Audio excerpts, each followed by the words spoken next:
Perkenalkan, namaku Sekarang Tasjati, aku dari D3 Sanitasi, semester 3, jurusan Kesehatan Lingkungan. Saat ini kita sedang menghadapi masa pandemi. Di masa pandemi seperti sekarang ini, penting bagi kita untuk menjaga imunitas. Salah satu caranya dengan mengonsumsi makanan yang bergizi. Untuk itu, kita perlu mengetahui dan memperbanyak ilmu pengetahuan tentang apa itu gizi. Untuk itu, saya akan membuat video tentang gizi. Selamat menyaksikan. Pada video ini kami akan menjelaskan tentang penanganan gizi buruk dan gizi kurang. Tahukah kamu apa itu gizi buruk dan gizi kurang? Seorang balita dinyatakan gizi buruk jika indeks antropometrinya lebih dari -3 SD. Ciri-cirinya, tampak sangat kurus, wajah berat tua, rambut tipis seperti rambut jagung, dan terdapat edema di kaki, tangan, dan perut.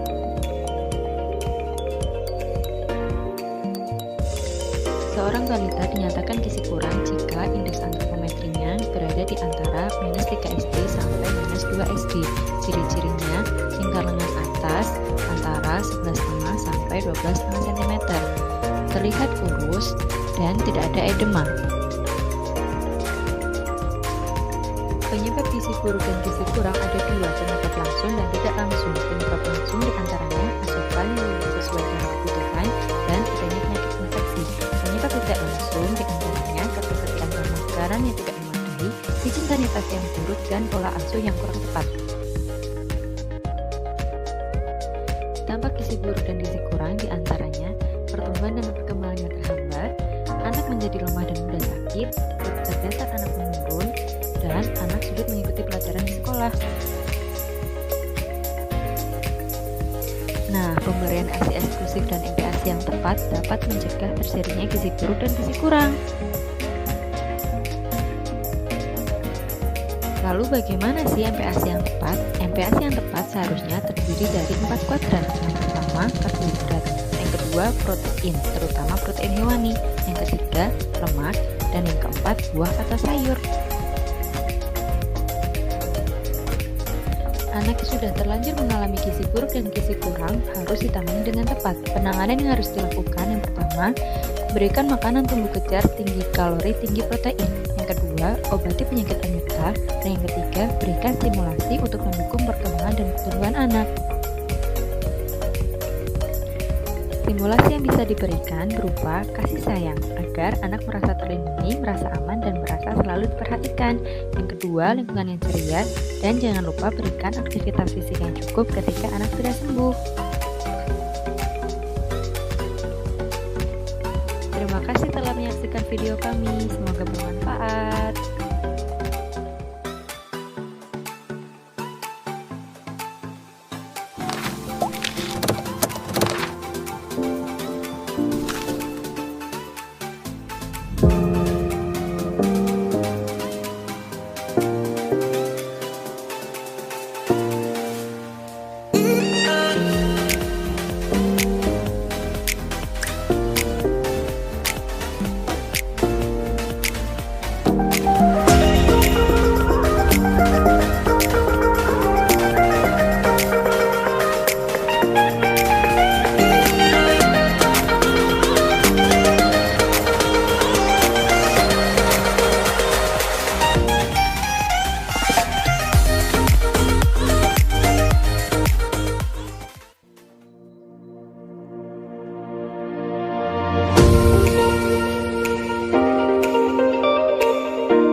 Tumbuh kembang anak merupakan seluruh proses yang terjadi sejak pembuahan sampai berakhirnya masa remaja.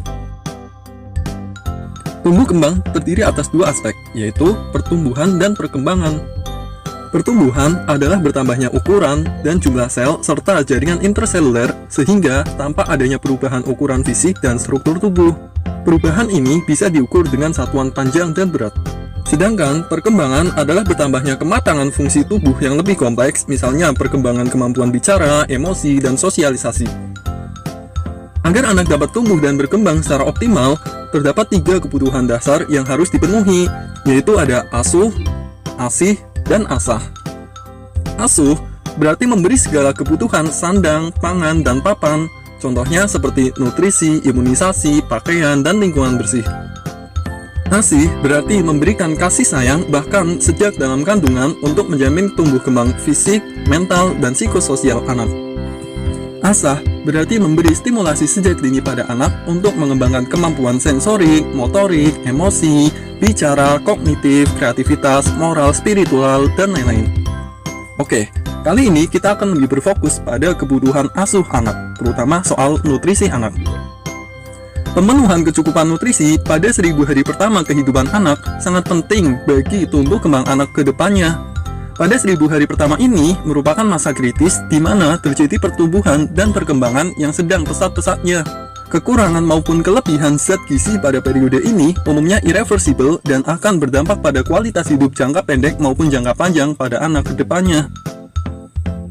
1000 hari pertama ini terdiri atas 9 bulan, 6 bulan, dan 18 bulan. 9 bulan pertama adalah masa tumbuh kembang anak saat masih dalam kandungan atau disebut prenatal. Sedangkan sisanya adalah saat anak sudah lahir sampai usia 2 tahun. Pada 9 bulan pertama, anak masih dalam kandungan, sehingga kebutuhan nutrisi anak bergantung pada asupan makanan dari ibunya. Saat kehamilan, sebaiknya ibu hamil mengkonsumsi makanan-makanan yang beragam, berwarna, mengenyangkan, rendah garam, lemak, dan gula rafinasi, serta meningkatkan asupan mikronutrien. Pada 6 bulan pertama pasca kelahiran, nutrisi anak sepenuhnya didapatkan dari ASI eksklusif. Sedangkan setelah usia 6 bulan sampai 2 tahun, anak tetap diberi ASI, tetapi ditambahkan makanan pendamping ASI atau disebut MPASI. Karena pada masa ini, pemberian ASI saja tidak cukup untuk memenuhi kebutuhan tumbuh kembang yang sangat pesat pada anak. Pada usia 6 sampai 8 bulan, anak diberi MPASI saring atau lumat seperti bubur yang halus. Pada usia 9 sampai 11 bulan, anak diberi makanan kasar atau makanan keluarga yang dimodifikasi seperti bubur yang sudah mulai sedikit kasar. Pada usia 12 sampai 23 bulan, anak sudah diberi makanan keluarga seperti sup dan soto yang disesuaikan dengan anak. Berikut ini adalah contoh jadwal pemberian MPASI. Makanan selingan dapat berupa buah atau yang lainnya. Agar menunjang tumbuh kembang anak yang optimal, MPASI yang diberikan harus mengandung makronutrien dan juga mikronutrien. Makronutrien adalah nutrisi yang dibutuhkan tubuh dalam jumlah besar untuk keperluan energi dan seluruh proses metabolisme tubuh. Sedangkan mikronutrien adalah nutrisi yang dibutuhkan tubuh dalam jumlah sedikit dan berperan dalam menjaga fungsi tubuh dan pertumbuhan, selain itu cenderung berperan untuk mencegah penyakit. Nutrisi yang termasuk makronutrien adalah karbohidrat, lemak, dan protein. Sedangkan yang termasuk mikronutrien adalah air, vitamin, dan mineral-mineral seperti zat besi, zinc, dan iodin. Meskipun dibutuhkan dalam jumlah yang sedikit, tetapi kekurangan mikronutrien ini bisa mengakibatkan gangguan tumbuh kembang pada anak. Penilaian tumbuh kembang penting untuk mendeteksi adanya masalah tumbuh kembang pada anak. Parameter yang digunakan untuk menilai perkembangan anak bisa dilakukan dengan kartu KPSP atau kartu pra-screening perkembangan. Sedangkan parameter yang digunakan untuk menilai pertumbuhan anak adalah pemeriksaan antropometri. Pada pemeriksaan antropometri ini akan dinilai berat badan, panjang badan atau tinggi badan, lingkar kepala, lingkar lengan atas atau lila, dan tebal lipatan kulit. Kemudian, data yang didapatkan diintegrasikan dan dimasukkan dalam kurva pertumbuhan WHO untuk dibandingkan dengan data normal anak seusianya. Berikut ini adalah contoh kurva pertumbuhan WHO berat badan berdasarkan umur untuk anak perempuan usia 0 sampai 2 tahun. Interpretasi hasil pemeriksaan antropometri adalah sebagai berikut. Beberapa masalah pertumbuhan yang dapat dideteksi dari pemeriksaan antropometri ini adalah gizi buruk dan stunting atau perawakan pendek. Sekarang kita akan lebih mengkerucut membahas masalah pertumbuhan pada anak. Masalah pertumbuhan pada anak sangat erat kaitannya dengan kecukupan nutrisi yang didapatkan anak. Nutrisi yang kurang dapat menyebabkan masalah pertumbuhan anak. Yang pertama adalah gizi buruk atau malnutrisi. Faktor risiko yang meningkatkan kejadian gizi buruk ini antara lain adalah malnutrisi pada ibu, anemia pada ibu, kemiskinan, dan kondisi patologis lain pada anak. Hal ini menyebabkan kurangnya nutrisi yang diserap oleh tubuh anak sehingga menghambat pertumbuhannya. Gizi buruk ini dapat diklasifikasikan menjadi dua, yaitu marasmus dan kwashiorkor. Pada marasmus terjadi kekurangan kalori semua makronutrien yang telah disebutkan tadi, yaitu karbohidrat, lemak, dan protein. Mengingat pentingnya peran makronutrien dalam pembentukan energi dan metabolisme tubuh, kekurangan makronutrien dapat menyebabkan manifestasi klinis berupa kurus kering akibat atrofi jaringan, wajah keriput seperti orang tua, perut yang cekung, baggy pants, yaitu kulit pada pantat turun sehingga seperti celana kedodoran, dan adanya tanda dehidrasi. Sedangkan pada kwashiorkor hanya terjadi kekurangan makronutrien protein saja. Meskipun cuma kekurangan protein saja, tetapi manifestasi klinis yang ditimbulkan bisa menjadi masalah yang serius loh. Manifestasi yang dapat ditimbulkan meliputi edema akibat hipoalbuminemia. Albumin merupakan protein plasma pada darah. Rendahnya protein plasma ini menyebabkan penurunan tekanan onkotik yang memicu terjadinya edema. Karena adanya edema, pasien juga menjadi tampak lebih gemuk. Kemudian, pasien juga sering mengalami dermatosis atau gatal-gatal akibat depigmentasi sel kulit. Kemudian, pada rambut pasien juga nampak kemerahan dan rontok yang berkaitan dengan malnutrisi protein.